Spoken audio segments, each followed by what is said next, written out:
me tregu thot për dikant diçka që domethënë a i bjen për gojim ose bartje fjalesh.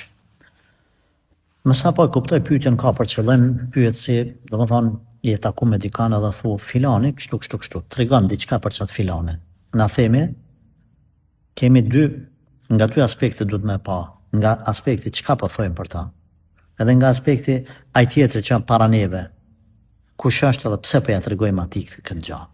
Nëse na themi për çat filanin diçka që ai e ka, s'kemi shpif kur gjë, s'kemi shtu kur gjë, thjesht kemi kallzuar një realitet që edhe para Allahit ti e dëshmosh diçka të tillë. Themi nuk ka problem. E para.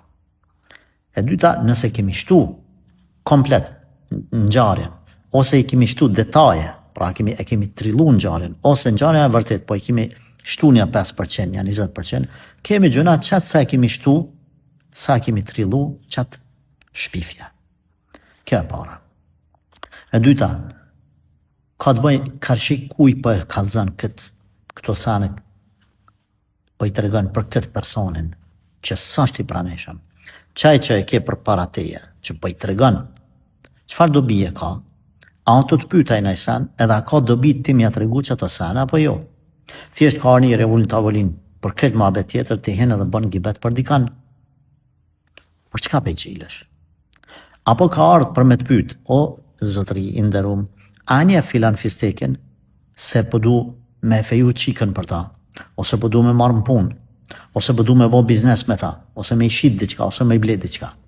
Qyshenja, në këtë rast ti detyrohesh me i tregu drejt, ama nëse s'ka të bëjnë fare muhabeti, pse e përgojan njerin?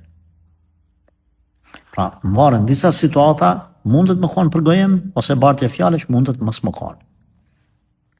Nëse se ke kuptu në dhe gjë edhe njerë, po shpresoj që ke me kuptu.